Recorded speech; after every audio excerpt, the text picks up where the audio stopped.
Está no ar o Nós Pod, o podcast das discussões sociais. No episódio de hoje, conversaremos sobre as crianças de axé, da fé ao preconceito. Como é a vida das crianças de axé na escola, se elas são vítimas do racismo religioso, como as escolas tratam dessa questão, qual a relação com o racismo estrutural.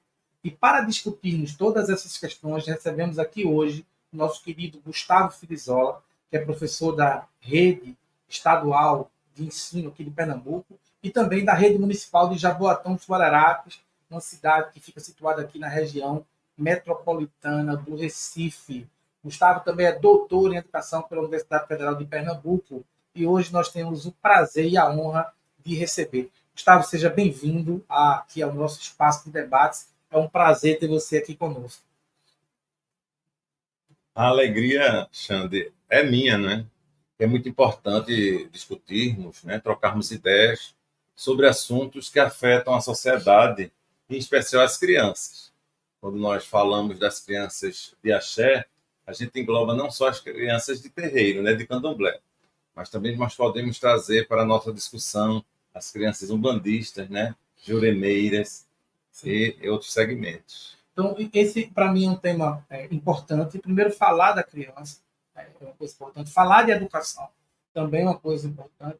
E falar do racismo religioso, que é uma coisa preponderante, e dessa relação, como as crianças, como se dá essa relação da fé e da vivência do preconceito pela criança de axé, que engloba também as juremeiras e as de umbanda, como você falou. Porque para tratar do racismo religioso, com relação a pessoas adultas, não é uma coisa fácil quando se trata das crianças, então deve se tornar uma coisa ainda mais difícil. Diante desse panorama, o preconceito religioso, ele afeta as crianças, ele toca, ele chega até as crianças. O que é que você tem para falar para a gente sobre isso? Pois é, Xande. E antes de tudo, antes que eu esqueça, a gente tem que falar da nossa oposição, né, Xande? De homem branco, da nossa branquitude, porque nós estamos num lugar de privilégio dentro da sociedade. Quando a gente fala sobre a questão do preconceito religioso, intolerância e racismo, a gente tem que fazer essa reflexão primeira, porque sabemos que foi o homem branco que criou o racismo e temos o dever de entrar nesta luta, como fala a filósofa norte-americana, né, mulher negra, Angela Davis. Ela diz que não basta não ser racista, é importante ser antirracista, lutarmos na sociedade, né, favorecendo uma equidade maior. Mas, para falar desse primeiro questionamento, a gente vê o preconceito, o que seria o preconceito, que é uma ideia preconcebida de algo ou de alguém. Mas a gente tem algo, no meu ponto de vista, muito mais grave, que é a discriminação, que é quando a gente coloca esse preconceito em ação. Mas eu digo preconceito no sentido negativo mesmo, né? Porque o preconceito ele pode ser até positivo. Você tem uma ideia sem conhecer a pessoa, mas dizer que ela é uma ótima pessoa, né? Inteligente, mas não conhecendo. Isso também é preconceito. Mas no sentido negativo, a discriminação ela afeta porque entra a questão da ação e da palavra. E aí a gente pode também ampliar mais a questão do racismo, porque amplia essa discriminação mais sistematizada, né? Em relação a essa categoria que é de pessoas negras ou mesmo das crianças de terreiro, né? Candomblé. Então, a gente vê que algo que me motivou, Xande, foi em 2015, um fato de uma criança lá no Rio de Janeiro, a Kailane Santos. Foi muito propagada, divulgada nos meios de comunicação. Isso, assim, eu acho que foi um dos pontos iniciais para a nossa pesquisa, né, nessa área. Porque Kailane, ela saía do terreiro, só para a gente ver onde essa questão do preconceito ela é tão forte, né, e como ela machuca. Ela sai do terreiro, nesse ano que eu falei, 2015, junto com outros colegas, outras pessoas, vestidas de branco, com suas correntes, seus colares de conta. Mas quando ele chega em determinado momento da rua, um grupo de pseudos evangélicos. A gente diz pseudo-evangélicos porque não foi isso que Jesus ensinou. Eu não acredito que sejam religiosos, né, verdadeiros. Mas eles começaram a falar palavras, né, de baixo calão e, além disso, bem agressivos, dizendo que eles eram do demônio, né, filhos do diabo, que iam para o inferno. Mas um deles achou pouco essa questão da verbalização. Pegou uma pedra e atirou ao grupo, né? Em direção ao grupo. Só que essa pedra ela bate em Cailândia, nessa criança, de 11 anos. O efeito não foi maior porque antes de bater, ela bateu no poste. Então, amorteceu mais, né, o efeito. E isso deixou marcas nessa criança, como deixa marcas em tantas outras que sofrem situações de racismo religioso. Essas marcas que a gente vê assim, foi uma marca física, foi. O tratamento médico solucionou. E as marcas da alma, né? A questão da subjetividade, como é que fica com essa criança?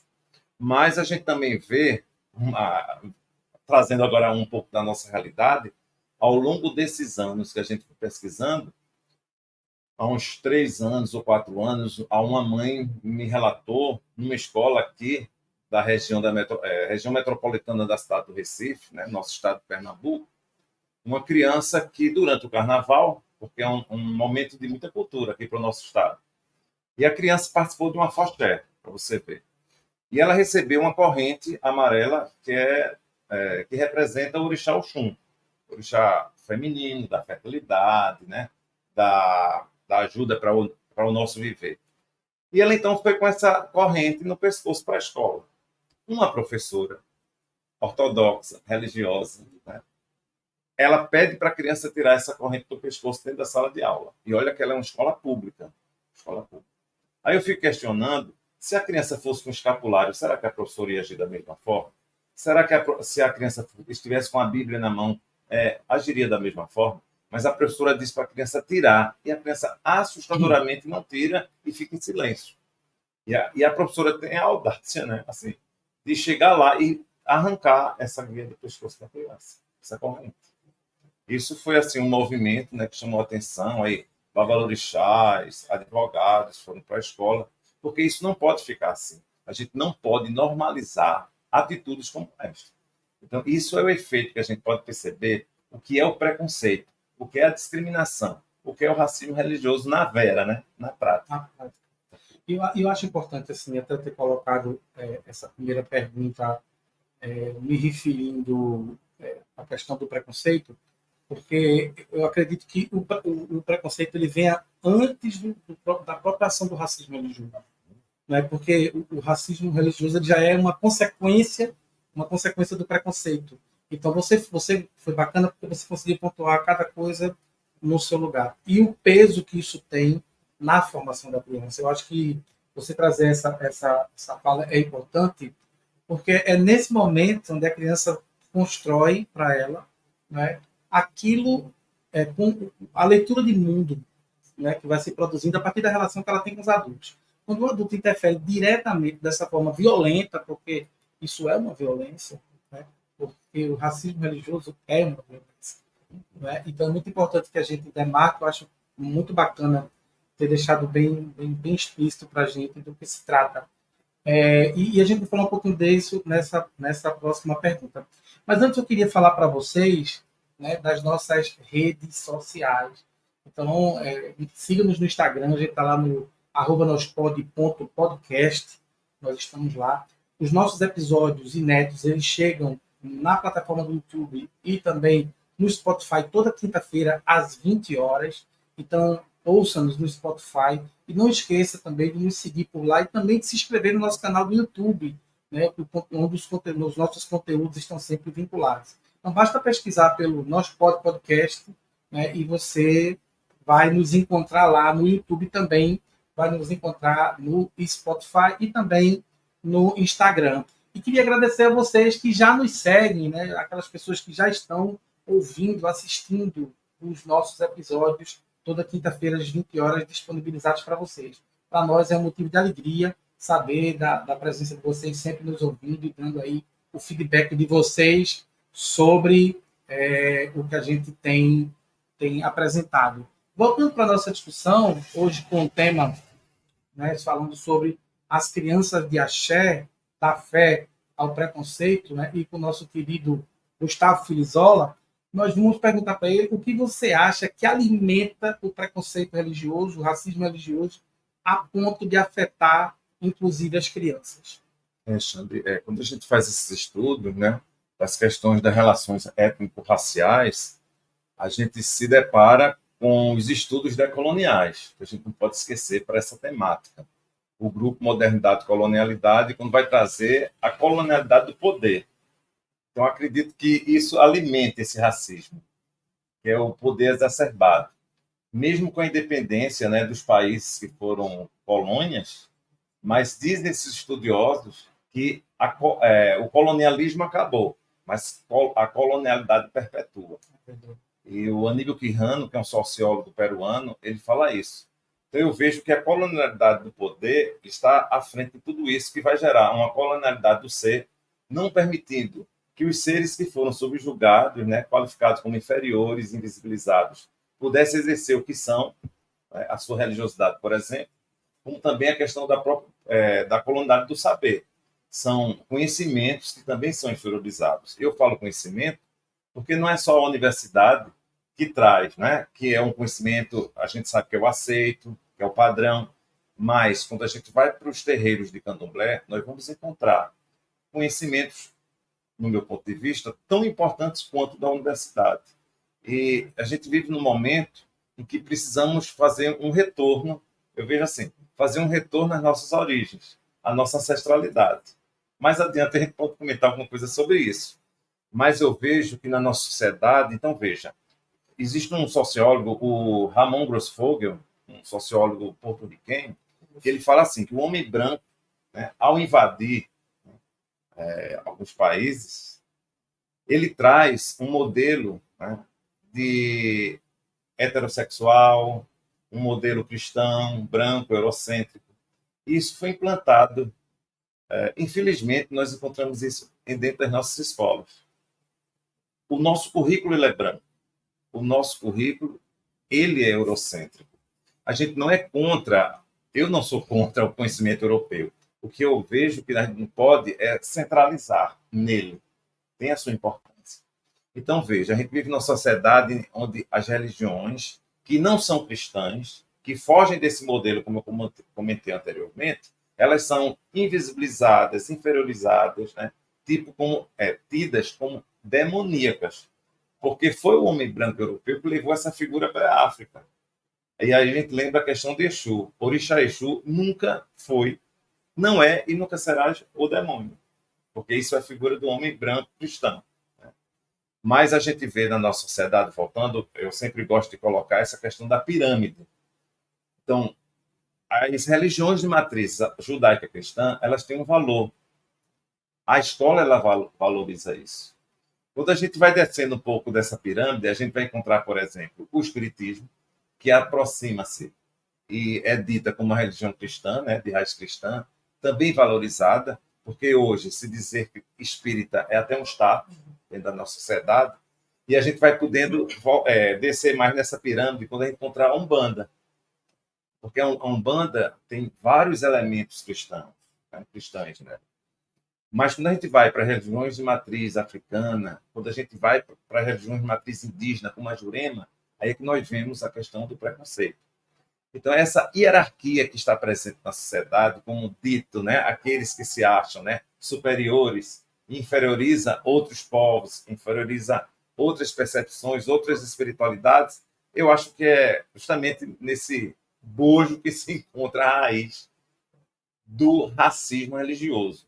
Porque o racismo, como fazem esses autores, né, decoloniais, é um verdadeiro monstro. O racismo é um monstro de vários tentáculos, que ele fala.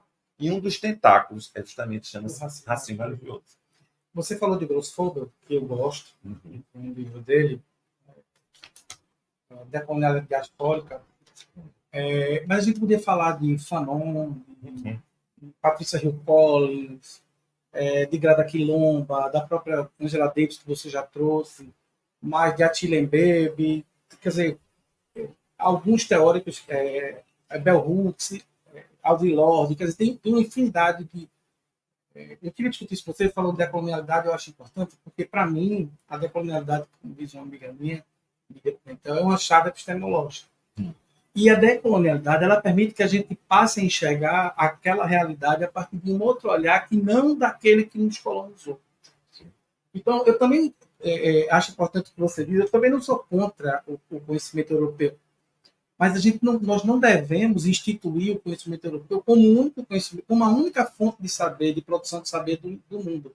E isso é um olhar que atrofia a produção dos conhecimentos e a produção dos saberes. Então, quando uma professora se sente legitimada a ponto de arrancar A guia, né, as pontas, o colar de pontas da criança, tem uma dose de colonialidade nisso tão profunda de colonialismo, mas também de violência. E o colonialismo ele se estabelece pela violência.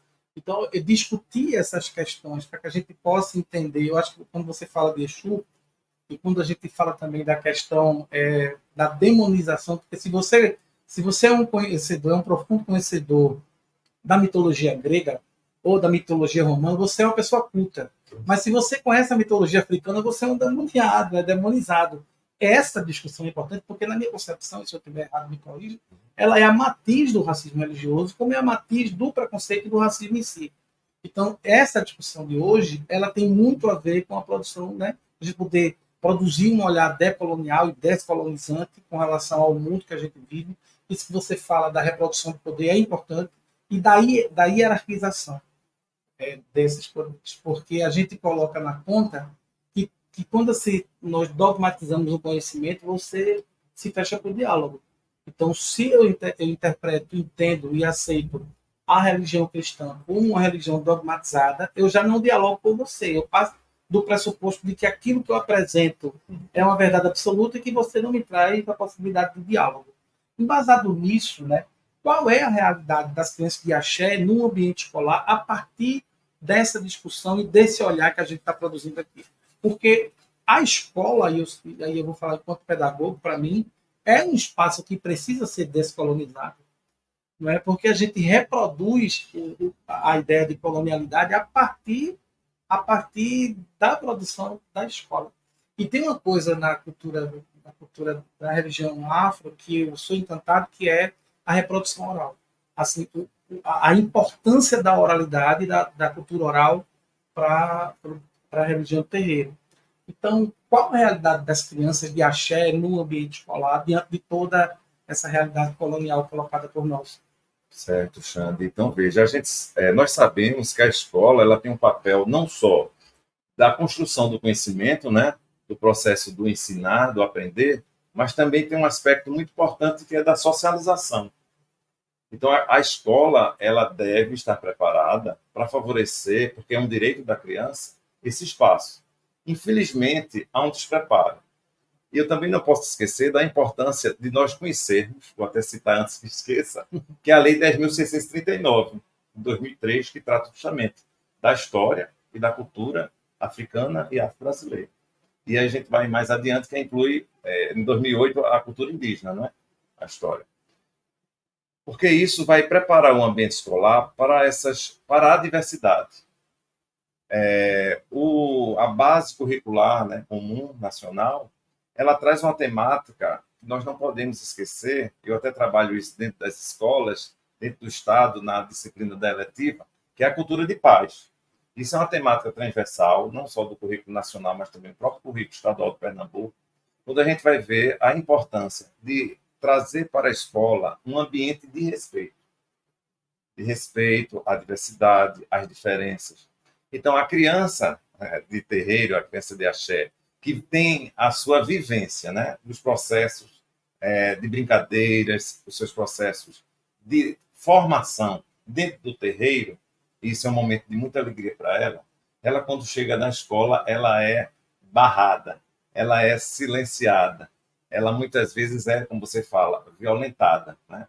Há uma violência muito grande quando ela não tem o espaço, a abertura para falar do que ela é, da identidade religiosa que ela tem. E algumas vezes a criança, dentro da escola, ela tem que mentir.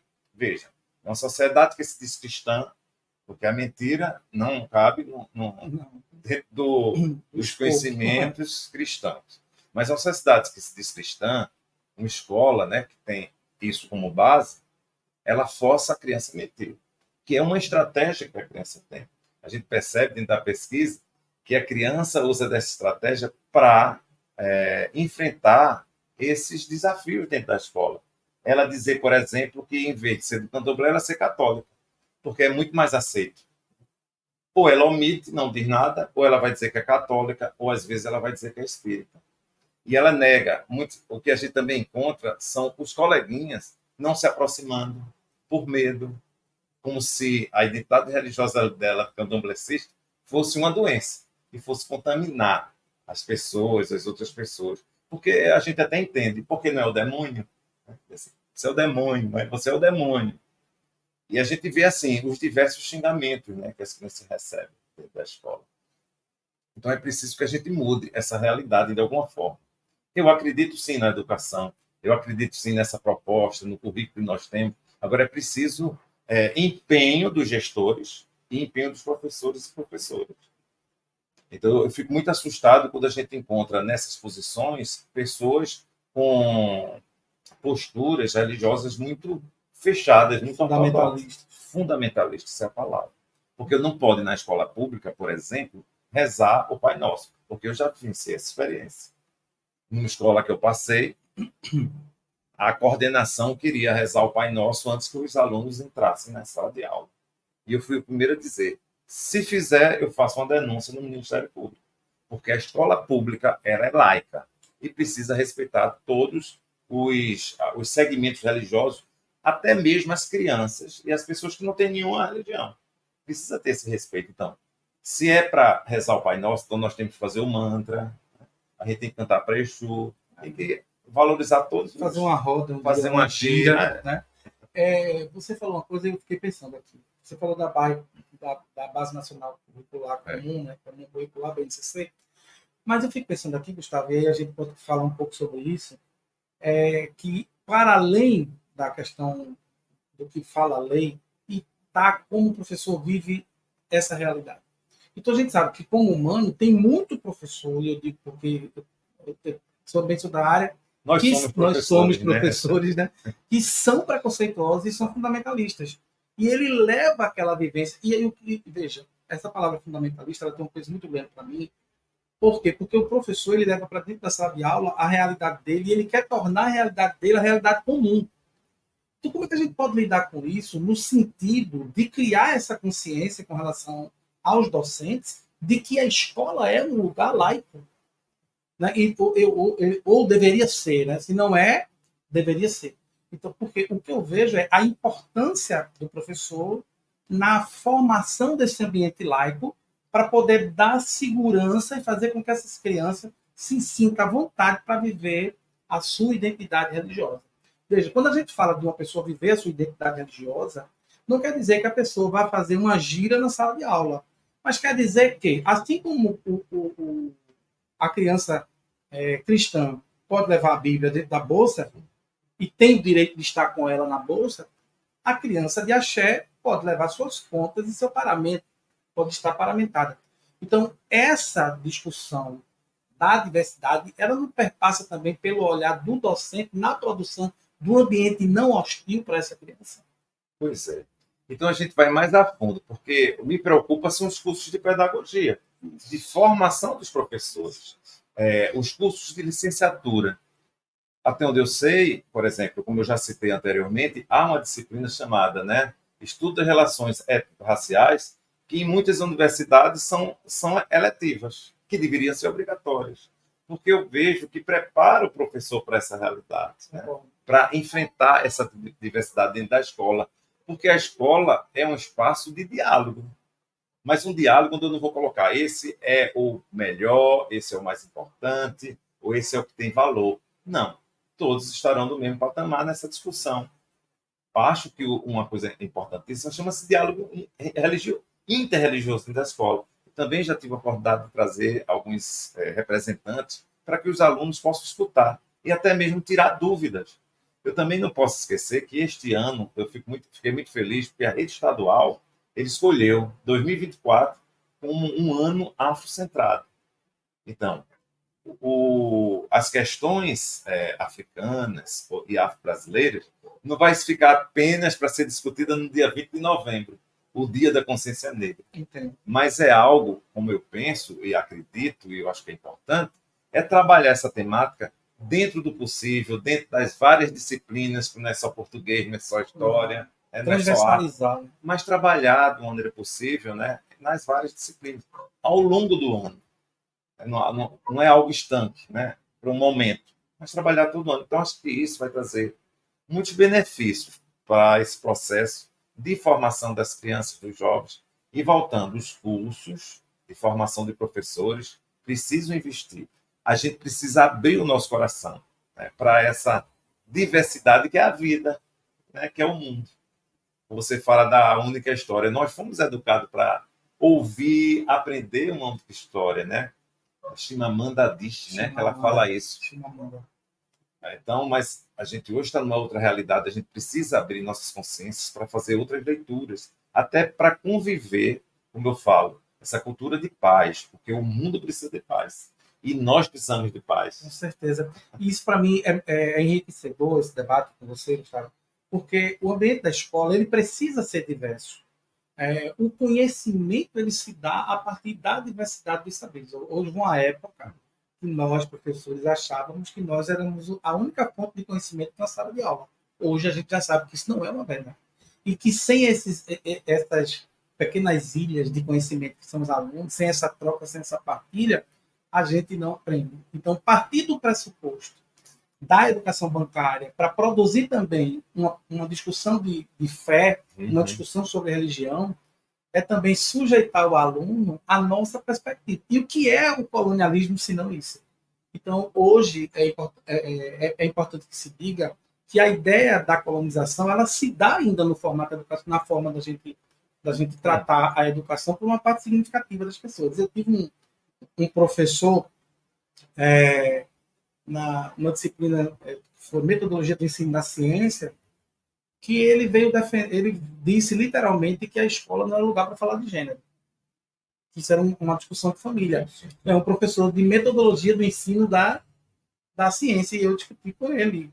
Eu só discordo, sim, eu discordo veementemente e vou continuar discordando, porque a escola é sim um lugar para a gente tratar das questões de gênero, um lugar para a gente tratar das questões da diversidade religiosa, porque é importante que se diga, Gustavo, a gente o grau de violência que existe na temática da imposição da religião e na produção do racismo religioso.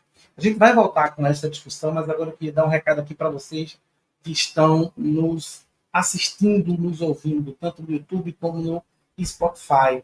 O o podcast das discussões sociais, tem a colaboração, o patrocínio da Ferremig, Serviços e Equipamentos de Soldagem, que fica na rua São Mateus, 645, Iputinga, aqui em Recife. O telefone de contato, WhatsApp, é 81 99976 1962. Procura lá Simônica ou Ferreira, que eles vão atender vocês da melhor maneira possível. Então, Ferremig, Serviços e Equipamentos de Soldagem, o telefone de contato, repetindo, é 81 99976 1962. É só procurar lá Simônica ou Ferreira. E também Marta, designer gráfico, identidade visual, logotipo, banner, material de divulgação, cards, capa de livro. É só falar com Marta, que ela vai te atender aí, atendimento personalizado para poder tratar do que você precisa na área do design gráfico. Para entrar em contato com Marta, basta você procurá-la pelo WhatsApp. Dessa vez é 85, código de área, 988437109. Repetindo, o contato para você procurar Marta é 988437109. E nós estamos nas redes sociais. Né? O nosso Instagram é @nospod.podcast. É só nos procurar. E vai lá também e se inscreve no nosso canal do Spotify e no nosso canal do YouTube, onde os nossos episódios estão disponíveis para você toda quinta-feira. E não perde, preste atenção, toda quinta-feira, às 20 horas, estará lá sendo veiculado. Não esqueça de nos seguir por lá e de se inscrever também no nosso canal do YouTube. Basta pesquisar pelo Nosso Podcast. Agora, voltando para a discussão, aqui para a nossa conversa, Gustavo, eu queria dar uma ênfase ainda à pergunta que a gente estava tratando, que é a realidade das crianças de axé no ambiente escolar. Você me falou desse caso da professora que tirou a força, né? Sim. A corrente, a né? corrente, a guia da criança. Nas tuas pesquisas, você fez mestrado, fez doutorado também nesse campo, fica muito representada o grau de violência que as crianças acabam sofrendo dentro dos espaços escolares. É comum isso acontecer e se inibe as crianças de poderem vivenciar a sua identidade religiosa. O que é que tu tem para falar para a gente sobre isso? Eu vou fazer até uma propaganda da minha dissertação, né? Pode Deve. ser que alguém queira. Então, veja, em 2017, nós iniciamos o mestrado, né? Terminamos em 2019 uma dissertação intitulada As Crianças de Candomblé e a Escola, pensando o racismo religioso. Quem tiver interesse pode procurar, né, através do banco de dados da pós-graduação em Educação, Culturas e Identidades. Ela está lá, a nossa dissertação. Tu podia repetir, por favor? Posso, sim. Então, quem se O interessar... título e onde eles acham. Pronto. Pode procurar o banco de dados, né, o site do Programa de Pós-Graduação em Educação, Culturas e Identidades da Universidade Federal Rural de Pernambuco e a Fundação Joaquim Nabuco. O título do trabalho é Crianças de Candomblé e a Escola, pensando o racismo religioso. Podia transformar num livro, né? Isso mais adiante. Então, nisso que eu pude perceber, Xande, veja, uma coisa que me chamou muita atenção. Nós trabalhamos, fizemos um diálogo entre o terreiro de Candomblé de tradição Jejinagô e também em duas escolas e duas crianças do terreiro. Isso na nossa pesquisa de dissertação. Por incrível que pareça, primeiro que eu já sofri racismo religioso, porque uma das escolas privadas não aceitou a minha pesquisa, não me permitiu que entrasse na escola para fazer a pesquisa do mestrado. Eu considero isso como racismo religioso. Isso é uma resposta para a tua pesquisa, um dado de análise. Um dado, eu coloco uma hipótese. Agora, eu fui para uma outra, aí eu não consegui fazer a pesquisa na escola em que uma das crianças estudava, mas fui para a anterior, onde ela, na época em que ela fez a iniciação dela, do Candomblé. A escola privada, né, particular. Mas outra criança foi uma escola pública, estadual. Eu encontrei muito mais elementos religiosos dentro da escola estadual, que deveria ser laica, né, respeitando o princípio constitucional, do que propriamente na escola privada. Eu não encontrei nenhum elemento religioso. Bom, e a gente vê com muita tristeza essa violência, não só dos colegas, como nós já comentamos, né, mas impedindo que a criança vá com algum algo identificador. E eu também, eu não poderia esquecer, assim, Xande, assim, essas crianças, se for de pele mais escura, se forem crianças negras, elas sofrem duplo preconceito, dupla discriminação. Que isso é mais racismo. O duplo racismo, porque ela é chamada de nego ou nega macumbeira, ou nego macumbeiro, né? Quer dizer, há dois elementos aí muito fortes. Muito fortes. Nós sabemos, voltando, por que racismo? Porque é um elemento que remete à África. Por isso que é racismo religioso. É uma maneira de perceber o mundo, de ler o mundo, de estar no mundo diferente daquele que a gente entende, daquele que a gente conhece, do que está desse padrão europeu. Então, acho que essa discriminação ela tende a atingir justamente essa forma de ser, de estar no mundo negra. Segundo o Brasil de Fato, em 2023 foram registrados 176 mil queixas de racismo. Desses 176 mil, 33% envolviam racismo religioso. Que é muita coisa, não é? Então, veja, primeiro a quantidade é absurda, né? De 176 mil, e 33% desse número, segundo o Brasil de Fato, 33% desse número refletiam também a questão do racismo religioso. Eu queria insistir nisso, Gustavo, porque eu vejo que é importante que, nesse espaço, nós sejamos a favor da criança. Sim. Não é? Porque essa é a discussão e foi isso que moveu sua pesquisa. Porque se um adulto tem dificuldade de poder se relacionar e de poder viver todas as violências vivenciadas pelas pessoas pretas numa realidade de sociedade racista do ponto de vista estrutural, eu fico pensando como não é isso para viver isso na criança. Então, veja, o que a gente pode fazer, e aí é possível fazer isso, já é feito, para que a gente possa discutir o que é necessário para que a escola se torne um lugar que não seja hostil para essa criança e ela possa trazer traços da sua identidade religiosa para dentro da sala de aula e os pais não ficarem em casa preocupados se as crianças vão sofrer algum tipo de racismo. Porque se eu uso um curso fixo, Sim. não tem problema. Mas se eu for para a escola na sexta-feira, paramentada, a escola não quer liberar a farda. Né? Porque eu sei que isso acontece. Mas se eu for usar um turbante, tem escola que não vai aceitar. Se for para usar uma conta, uma guia, ela corre o risco. Como é que a gente pode produzir esse diálogo de forma a tornar, com o objetivo de tornar a escola um lugar menos hostil para essas crianças? É possível? É possível a gente colocar em prática, né? Trazer, né? Materializar o que já existe. Eu volto a bater na mesma tecla, sabe, Xande? A questão da Lei 10.639. Porque é uma lei federal e que os professores elas podem se apoiar. Porque muitas vezes, por exemplo, eu quando falo, né, já ocorreu isso, de falar alguma coisa sobre as tradições de matrizes religiosas não cristãs, alguns pais irem na escola reclamar. Mas o que é que eu faço? Eu digo, pai, mãe, a gente está apoiado em algo que existe, que é a lei, que é até obriga, né? Ela obriga a escola a fazer esse trabalho. Então, eu não estou fazendo nada da minha cabeça, não é nenhuma invenção. É algo que existe dentro de um currículo maior, pedagógico.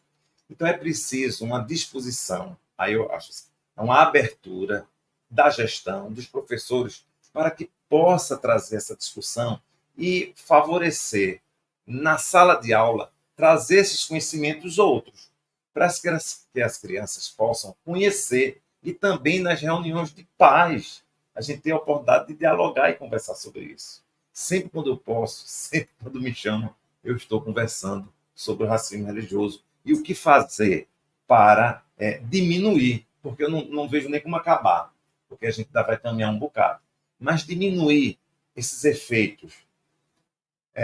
Eu lembro que a criança, por exemplo, muitas vezes, quando ela é xingada, porque as pesquisas, de maneira geral, elas mostram que as maiores vítimas são aquelas pessoas, né, as crianças que estão em matrizes religiosas não cristãs.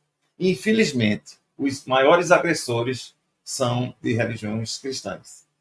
As pesquisas mostram isso, de maneira geral, né? São dados. Não sou eu que estou inventando, são dados. Então é preciso a gente ver e rever 2015, 2016, 2017, lá no Rio de Janeiro mesmo, nós tivemos um movimento, quando a gente teve uma associação, né? A questão dos traficantes e de pastores ditos evangélicos. Eu digo ditos porque eu não acredito. Porque Jesus trouxe uma outra mensagem, uma mensagem de amor, de perdão, de respeito. Então, acho que são pseudos. Onde os traficantes, eles chegavam nos terreiros lá no Rio de Janeiro, né? E eles pediam para que os babalorixás e alorixás, porque estavam sob uma arma, quebrar o seu sagrado, quebrar o que é significativo para eles. Isso andou muito forte, porque não é só destruir, é machucar, é ferir. Então, quando o agressor, ou quando alguém xinga a criança, né, de macumbeiro, de filho do diabo, eu percebo que é uma tentativa de machucar o outro. Não é simplesmente uma brincadeira. Não, a gente está brincando, professor, está brincando. Eu digo, não. Brincadeira tem que ser bom para as duas pessoas. Quando não é, então não é brincadeira, né? Só para um lado. Então, assim, é uma forma de machucar, de inferiorizar, de silenciar.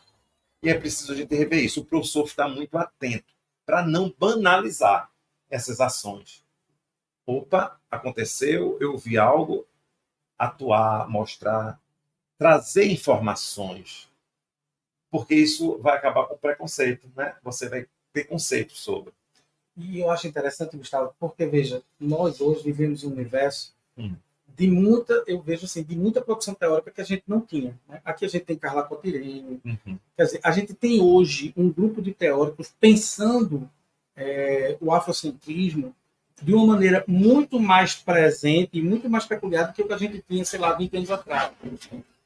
O acesso que nós tínhamos a essas informações, a essas trocas, a essas partilhas, era muito menor. Então, não cabe no dia de hoje você dizer eu não sabia, eu não conhecia, não, porque está muito, sabe, tá muito mais fácil você poder ter acesso às informações que levam você a compreender do que se trata o racismo religioso, do que se trata a intolerância religiosa. E é importante frisar que esse pensamento, essa ação, esse comportamento, ele é responsável por uma grande cota de violências, não só simbólicas, como é no caso de você chegar e fazer uma babalorixá ou um alorixá, quebrar seu próprio sagrado, porque isso aí é uma violência com requinte de crueldade, né? Porque você fazer o outro quebrar o seu sagrado é uma violência com requinte de crueldade, como até a violência a violência física.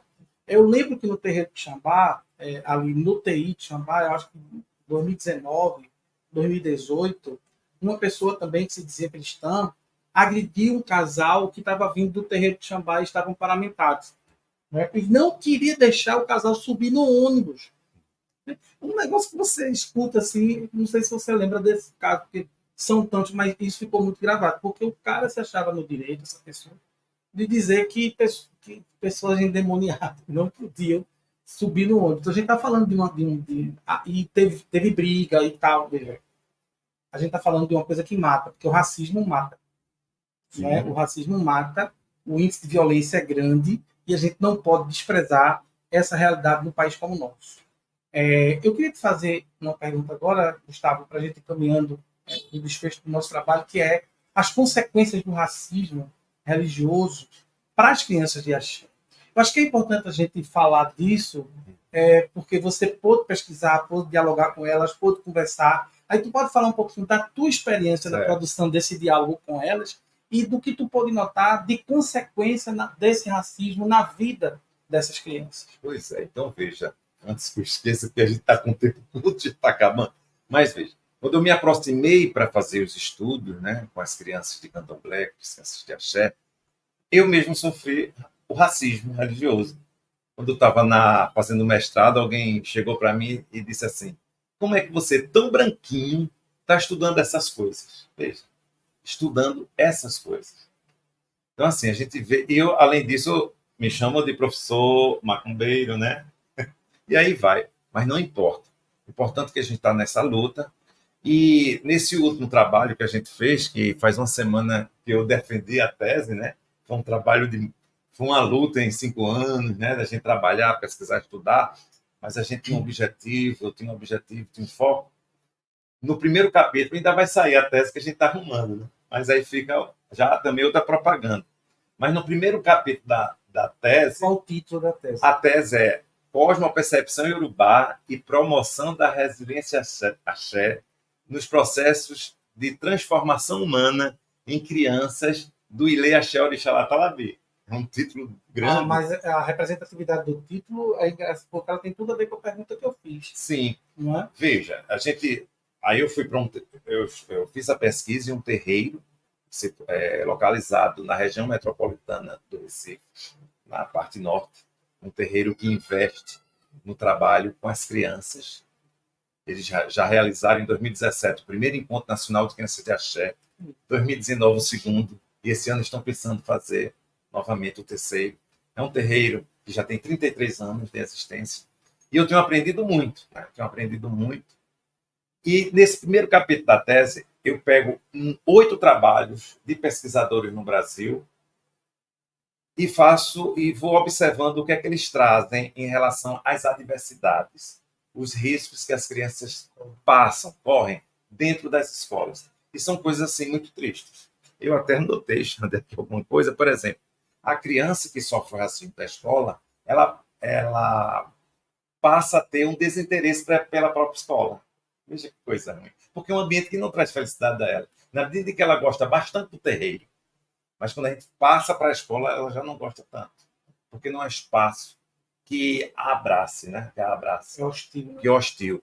Uma outra coisa é quando ela se afasta da escola, ela não gosta de ir para as aulas, há o quê? Aí eu falo da evasão e às vezes da repetência escolar. A criança, uma das crianças que eu pesquisei no mestrado, ela repetiu. No ano que eu fiz a pesquisa, ela repetiu de ano.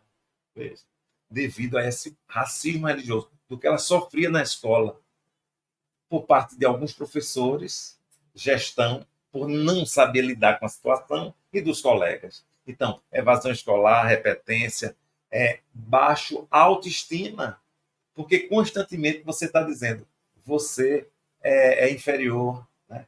Você escolheu um caminho que não é correto. Então, tem a questão da baixa estima. E outros sentimentos que a gente encontra. Nessa tese, a gente fez uma dinâmica com eles, com o grupo, para que eles pudessem verbalizar o que eles sentiam quando escutavam a palavra, a expressão racismo religioso, intolerância religiosa. Então, o que é que eles revelaram? Porque a pesquisa ela não parte apenas do conhecimento cognitivo, mas trabalhar com todo o corpo. Porque você fala, eu não posso esquecer, os conhecimentos africanos eles nos trazem coisas belas, como a ancestralidade, a corporalidade, o princípio comunitário, a oralidade. Assim. Eu tive que trazer algo que fosse comum à vivência delas no terreiro. Então, o corpo dessas crianças, dessas pessoas da comunidade, revelaram que o racismo religioso traz medo. Veja que coisa horrível. Medo. Né? Muitas vezes traz tristeza. E medo e tristeza são coisas muito negativas, né? Então, medo da rejeição, a vergonha de não ser respeitado ou reconhecido. Então, são elementos que não ajudam, que adoecem. Adoece. Se a criança ela não tem, por isso que eu acredito muito, quando a gente trabalha com a resiliência axé, primeiro com essa potência chamada axé, que é essa energia que os urubás chamam, né? Esse princípio que fortalece e que eu vejo que fortaleceu os escravizados até hoje, né? Essa sobrevivência, né? Essas matrizes, ela precisa, a criança, de uma rede de apoio. O apoio do terreiro, né? Apoio dos pais biológicos, apoio da comunidade, mas ela precisa também ter o apoio da escola, e muitas vezes não tem. E para ter o apoio da escola, ela precisa de ter uma escola que compreenda, que estuda essas relações étnico-raciais, que tenha professores, gestores preparados para isso. E como é que se prepara? Com o estudo, como você me falou. Não falta conhecimento. A internet está cheia de textos, né, Xandro? Cheia de informações. É preciso abrir o coração, é preciso a gente pensar que a nossa religião, uma vez abraçada, que ela não é a única, que ela não é a melhor. Ela é melhor para você, mas pode não ser melhor para o outro. Então é preciso a gente respeitar essa diversidade religiosa dentro da escola e também até aquelas crianças que não têm religião nenhuma. Eu gostaria, primeiro eu gostaria que repetisse o título da tese. Pá. A Pessoal, tese que vai sair mais quiser, adiante, que a gente está arrumando, né? Agora é uma tese que foi pelo Programa de Educação da Universidade Federal de Pernambuco. O título da tese é Cosmopercepção e Urubá e Promoção da Resiliência Axé nos Processos Transformativos em Crianças do Ilha Talabi. Mais ou menos assim, para pesquisar. Quando eu estiver já no finalzinho, eu gostaria de dizer alguma coisa também. Certo. Eu gostaria de saber, Gustavo, que canais de denúncia os pais das crianças de axé e as próprias pessoas de axé que podem nos assistir, e nos ouvir e nos ver pelo YouTube, pelo Spotify, eles podem procurar para denunciar e que, aproveitando isso, você falasse de novo o número da lei para que as pessoas entendam e por que eu vou pedir que o Gustavo repita de que lei a gente está falando. Porque é importante você saber o direito que você tem para poder exercê-lo. A gente não exerce o direito que a gente não conhece ter. Então, o direito à diversidade religiosa é direito de lei. Você tem o direito de expressar a sua religião. Porque não só a escola é um ambiente que deve ser laico. O Brasil é um país laico. Não está lá mais na Constituição brasileira, não consta mais que oficialmente o Brasil é um país e a religião tal. Isso foi abolido na Constituição de 88, chamado de Constituição Cidadã. Então, o Brasil é um país laico e você tem direito a expressar a sua religião, a sua identidade religiosa. Óbvio que esse direito também consta de você respeitar o direito do outro, de exercer também a sua própria identidade religiosa. Então, eu gostaria que o Gustavo repetisse o número da lei, para que a gente pudesse deixar bem guardadinho, e também que ele pudesse falar para a gente se existem canais de denúncia para o racismo religioso, qual caminho as pessoas podem tomar se elas forem vítimas de racismo religioso ou de intolerância religiosa. Então, a lei, nós já mencionamos, né? Eu mencionei a Lei 10.639 de 2003, que trata justamente da história e cultura africana e afro-brasileira. Então, é uma lei federal. E os órgãos que os pais, uma vez se sentindo violados, né, no seu direito, eles podem procurar, eu vejo dois caminhos. Um é a questão do conselho tutelar. Eles podem buscar. E é importante que os conselhos tutelares tenham o ECA, né, que é... Fala para o pessoal o que é o ECA. O ECA é o Estatuto da Criança e do Adolescente. É o livro, né, que traz os direitos, né, para essas crianças. E lembrando, não é a Bíblia. Tem esse cuidado. É o ECA. É o ECA. Esse conselho tutelar precisa estar atento. E uma outra via, também mais de imediato, é o conselho, não só o conselho tutelar, mas é o Ministério Público. Então, precisa denunciar. Não pode normalizar essas ações, essas experiências negativas que ocorrem dentro da escola. Isso que o Gustavo está falando é importante, por quê? Porque você pode fazer uma denúncia direta ao Ministério Público e o Ministério Público vai atuar na fiscalização da escola que estiver transgredindo essa lei. Porque, veja, a gente está falando aqui de direitos, tá? Então, se você é de religião matriz africana, se você é juremeiro, se você é um bandista, você tem o direito de exercer a sua religiosidade e de viver a sua identidade religiosa tanto quanto qualquer outra religião.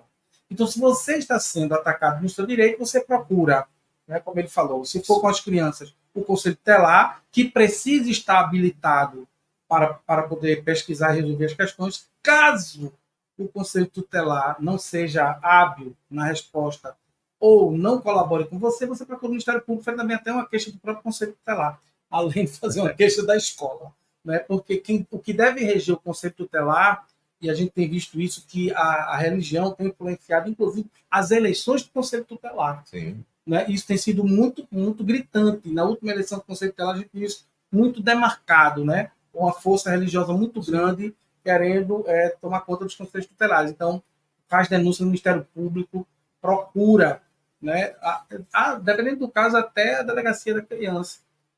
Né? Mas procura ter os direitos. Vai no Ministério Público, faz uma queixa, e se for com relação à escola, vai no Ministério Público, que tu não sabe como funciona. Agora, é importante respeitar todas essas etapas, né? Primeiro, procurar gestão, conversar, procurar professores ficar atentos para essas situações, né, ditas de brincadeira dentro da sala, não deixar passar, porque através dessa normalização, né, é que as coisas vão acontecer. Banaliza, né? Banaliza, Gustavo, a gente está caminhando para o final da nossa discussão, ficaria mais uma hora aqui conversando contigo, porque realmente é palpitante, né? É uma discussão atualíssima e é importante.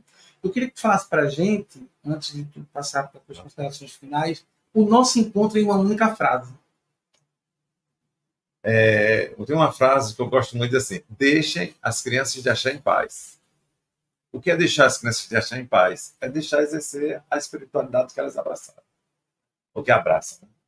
É muito, muito importante. Eu gostaria, né, de agradecer a atenção de vocês. Você pediu um tempo, antes de agradecer. Pronto, só para pode ficar à vontade, comentar, ainda tem tempo. Mas está dentro do meu agradecimento também, né? De vocês que estão escutando, que escutaram. Né? E assim, eu no final da dissertação, eu coloquei, na verdade não foi na dissertação, que é tanta coisa, mas sempre quando eu falo, eu gosto dessa citação do Nelson Mandela. O Nelson Mandela é um representante da luta antirracista, né?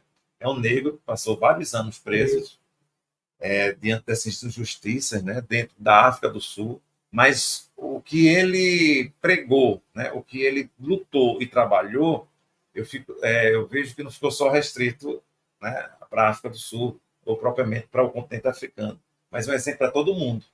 E o Nelson Mandela diz o seguinte, eu até trouxe para ler aqui para vocês. Ó, ele diz assim, ó, ninguém nasce odiando outra pessoa pela cor de sua pele, ou por sua origem, ou sua religião. Para odiar, as pessoas precisam aprender. E se podem aprender a odiar, podem ser ensinadas a amar, pois o amor chega mais naturalmente ao coração humano do que o seu oposto. A bondade humana é uma chama que pode ser oculta, jamais extinta. Então, nós, enquanto educadores, eu acredito na educação, eu acredito nos processos formativos, transformativos. Senão a gente não estava aqui conversando, né? Lutando, estudando, pesquisando, porque é através da educação, é um dos meios que nós temos para fazer um mundo melhor, para fazer pessoas mais felizes, para fazer crianças felizes, porque é preciso. Enquanto a gente deixar que as nossas crianças morram, né, o mundo vai ficar muito triste. E diante de todas essas guerras, a gente precisa ter esperança. E eu tenho esperança através da educação. Então, eu agradeço. Nós que agradecemos. Nós queríamos agradecer ao Gustavo Camisola, né, já falou aí para vocês, é só procurar lá no banco de teses da Universidade Federal, a dissertação, na Universidade Federal Rural de Pernambuco, em parceria com a Fundação Joaquim Nabuco. E daqui a algumas semanas. E daqui a uns dias aí, depois desse encontro nosso, na Universidade Federal de Pernambuco, estará a sua tese de doutorado. Então, eu queria agradecer a Gustavo. Esse foi o nosso pod, que tem a assessoria e a produção de Ian Luca. E nós agradecemos a todas e todos vocês pelo nosso encontro. Nos encontramos depois no nosso próximo momento. Um grande abraço e até o nosso próximo encontro.